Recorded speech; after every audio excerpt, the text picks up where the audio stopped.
From the physical therapy standpoint, and I'm sure you see this from the cardiology standpoint, the patients that I see who may have had an injury, may have had some type of medical condition, who are more active, who lived a more active and exercise-based lifestyle, always had better outcomes. Wow. Always had better outcomes. So without a doubt, exercise, healthy lifestyle, healthy living helps those people recover quicker, and it helps them recover more fully.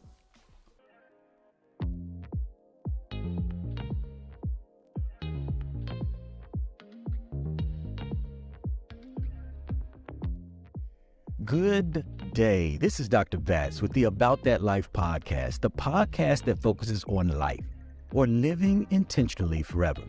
This podcast is for anyone who wants to focus on life through the lens of fitness, nutrition, and health literacy. Over these next few weeks, what we're going to do, we're going to start to break down the tenets of lifestyle medicine. Now, I know you're wondering, what is lifestyle medicine?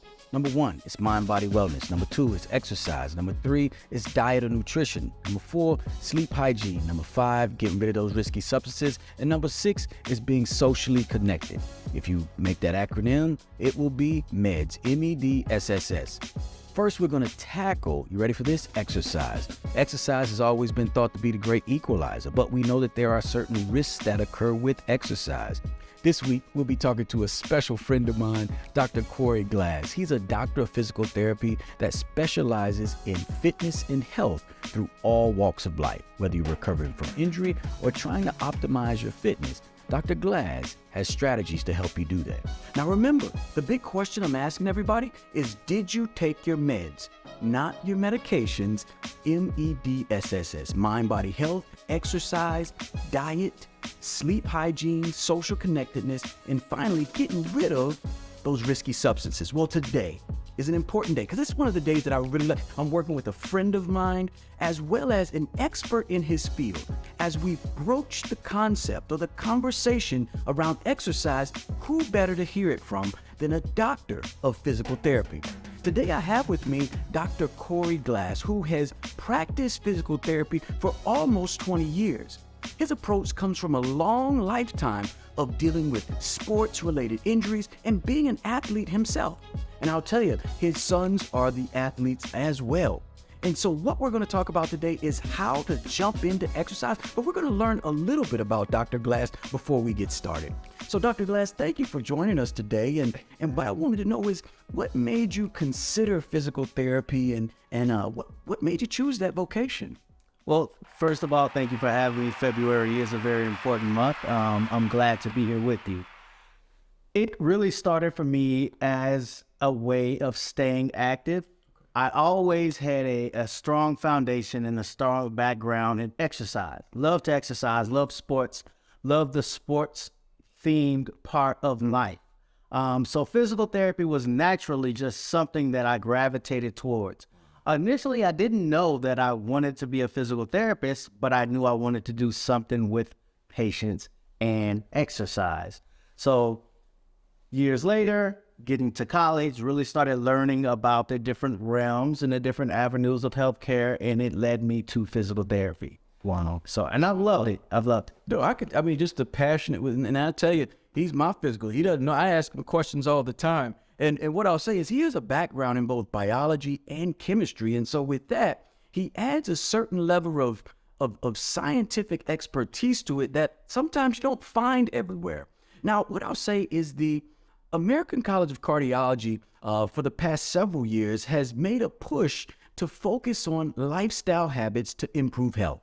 Again, as we learned last week, optimism, gratitude, various things like that can improve your overall health, even though the data is still emerging. Well, in the context of exercise, there's no question. The more you exercise, the lower your cardiovascular risk. Now, what I'll do is I'm gonna toss this over to the doctor here so he can expound on that. Now, what's your take on the benefits of physical activity or exercise and your overall health? Absolutely paramount. From the physical therapy standpoint, and I'm sure you see this from the cardiology standpoint, the patients that I see who may have had an injury, may have had some type of medical condition, who are more active, who live a more active and exercise-based lifestyle, always had better outcomes. Wow.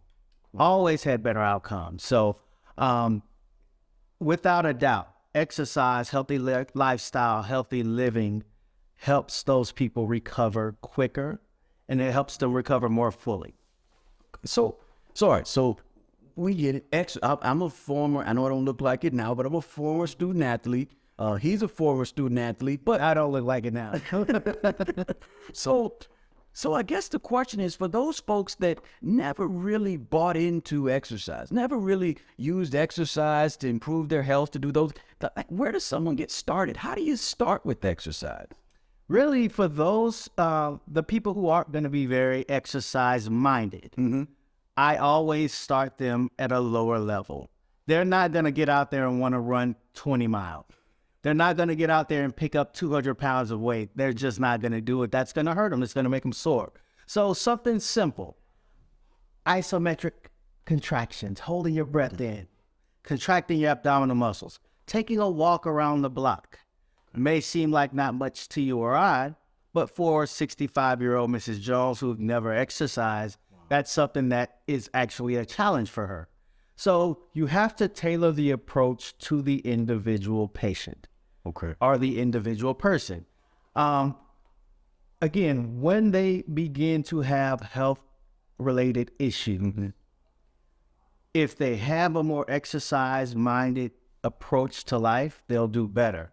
So my approach overall when it comes to exercise, when it comes to physical therapy is, I believe each patient deserves an individualized approach to their exercise routine or their physical therapy regimen. Wow. Okay, so what works for Dr. Batts will not work for 80-year-old Mrs. Jones.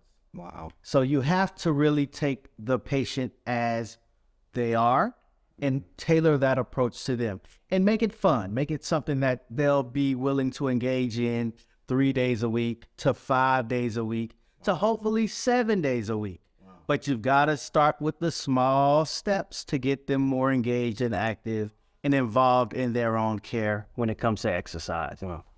I love your approach, and it really kind of speaks to the move that we see not only in cardiology, but in medicine as a whole, into what we call personalized medicine. Yeah. In some cases, we've even thought about there are certain genetics or certain exercises. You mentioned one, and I'm not even going to try to explain it, but isometrics, right? Where it probably would benefit everybody, but in certain groups, it might have more benefit. Then he talked about walking and various things. So that personalized approach is what I really think sets apart, just someone jumping out there without any plan or without any strategy. The other thing you said that was key, and maybe I need to come see you more often, is he talked about an exercise mindset. One that understands you're not going to achieve every goal on day one, but it takes a little time. Now, in thinking that, I can tell you my patients, they like microwave results. They like to tear their body up over time and say, Dr. Batts, fix me in one visit. So, Absolutely. So what's the biggest hurdle, I guess I would ask, to people starting exercise or continuing exercise? I think you hit the nail on the head. Everyone wants the results right now and fast. And unfortunately, the way the human body works, that's just not what happens. So you have to take it on a day-by-day, week-by-week, month-by-month basis. One of the biggest things I tend to tell people is, if I start my diet plan right now and I look at myself in the mirror and I go hard every single day, I may not see the results on a day-by-day basis. However, my neighbor who hasn't seen me in a month may say, man, you look like you've been working out. Why is that? Because they can see the results much better than I can looking at myself on a day-by-day basis. The same approach goes to exercise and exercise prescription. You're not going to see the results day by day just by looking at yourself. But if you take it on a month-to-month or a week-to-week basis, you'll definitely begin to see the results. Wow. Consistency is going to be the key. Staying with it the 3 to 5 days a week for those beginners. And again, if it's more of an advanced or a high-caliber athlete, collegiate, professional athlete, 6 days a week, 7 days a week even for some of those guys. So Consistency, tailoring that approach, and not expecting to conquer the world in one day. Well, okay, Dr. Bass, I hear you. Consistency, not conquering the world, but what about if you don't know a lot of exercises? I mean, push-ups, a sit-up here or there, but there's a lot of folks out there listening that know a couple of exercises. They might know to walk. I mean, how do they go about it? Because now answer this: should they do the same exercises every day? You absolutely can do the same exercises every day. However, it'll get a little bit mundane, which will maybe make you not want to do it so much anymore. Okay. So I would definitely, for that individual person, have them either consult their therapist or their physician and say, hey, do you have a different packet of exercises of different movements that I can do? Okay. Very easily and very readily available, especially to those who really seek it out. So double-headed approach. It's good to do the same exercises because you can create that consistency, especially for the 65-year-old or the 80-year-old who's not so much into fitness. However, you don't want them to burn out on the same thing on a daily basis, so you have to give it a little bit of flexibility and make it fun for them. Excellent. And I like the fun aspect. I mean, and I think I told you I'm a Zumba instructor now. Of course. And that was the big reason why I started doing Zumba. Not that I didn't like the weight room or I didn't like how I felt when I lifted weights. It was just as my body, I'm not going to say aged, I'm going to say matured, my knees and low back hitting. Yes, I had to adjust. And so that was where that came in to mix it up on a couple of days. Well, all right, Dr. Glass, it's been great discussing exercise, but we're gonna stay in the realm of exercise. But something that I'm finding, at least in the cardiac space, is post-COVID, right? And unfortunately, COVID-19 has disproportionately affected communities of color, with African Americans outpacing many other ethnic contemporaries in both hospitalizations, mortality, and long-term morbidity from COVID-19. Now, there was a few studies that came out from the one that kind of rings in my head is a clinical trial that came out from New Orleans, where they looked at patients across the spectrum. They looked at both African Americans and white patients, and what they saw was that when you normalize for risk factors, those being hypertension, diabetes, cholesterol, and obesity, the overall clinical outcomes were the same. So what we're seeing is that individuals that are plagued with these, I guess, comorbid conditions that are largely due to lifestyle oftentimes have worse outcomes. Now, when we bring it back into the space of exercise, what are you seeing with patients across the spectrum kind of post-COVID, if you could touch on that? Excellent points, Dr. Batts. And I will tell you from the physical therapy standpoint, especially when dealing with my colleagues who are in the long-term care or the skilled nursing, or they're really getting people who are long COVID, what we call them patients. It is an absolute necessity, and I can't reiterate this point enough. The patients that we're seeing who are extremely debilitated, 2 months or 3 months ICU in some cases, all of them live sedentary lifestyles. Most of them had a numerous pre-existing conditions such as being morbidly obese, being diabetic, being just a number of different health issues. But it all comes back to one simple thing and one simple point. The ones that are not being seen in that type of realm lived a healthier lifestyle. They were off the couch. They happened to contract COVID, but they, for the most part, did reasonably well. What we're seeing is the people who are really struggling to get back to the baseline of activities of daily living, such as being able to stand in toilet, being able to stand and transfer to even a wheelchair. The people who are having big time difficulty with that lived a sedentary lifestyle, they were morbidly obese, and they had a host of other issues that many of could have been prevented, or at least weren't as extreme had they lived a more exercise-based or a healthier lifestyle. Wow. Bar none.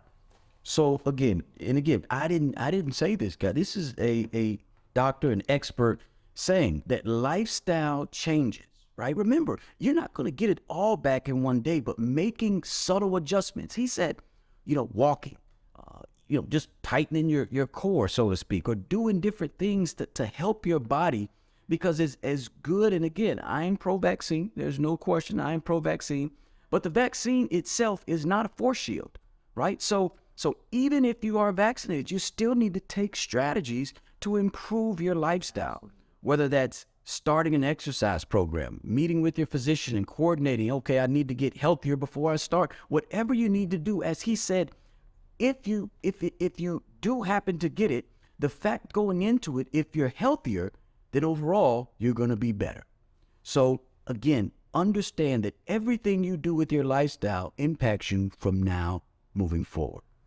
Again, I've learned a ton, and I hope that the folks watching have as well. I know they have. But what I would say is, if you had any closing points or closing key things for folks to take away, what would they be? First and foremost, get off the couch. Get off the couch and get your body moving. A body that's in motion will tend to do better as you age, as you begin to develop those health issues that inevitably will come. But get off the couch, make sure you stay active, start easy, go for a walk around the block, go check the mailbox by walking instead of driving. Little things like that can make huge gains overall. And most importantly, again, I'll reiterate it, get off the couch and move. I like that. Again, get off the couch and move. And I'm going to get up here in a second, but if folks want to find you or look at, if you put something out there, where can they find you at? On social media or anything like that? Social media handles, you can see me at CoreyGlass11. At CoreyGlass11 is a Twitter handle. Facebook, my first name is Corey, last name is Glass. That's about it. Hey, well, that counts. So again, I won't say bombard him with questions, but I can tell you, once this camera cuts off, I'm going to be asking him some about better movement strategies that I can take. Now, again, as we take this journey this month and we look at lifestyle as being a way to change or shift that dynamic, remember, the healthier you are going in will oftentimes be the healthier you are going out. And most importantly, again, it's not about perfection, but it is about progress. Thank you, and I look forward to seeing you next week. Hey, this is Dr. Betts. If you enjoyed anything about what you heard, give us a 5-star review. If you want to hear different content or have other questions, let us know on all platforms so we can help you live intentionally forever.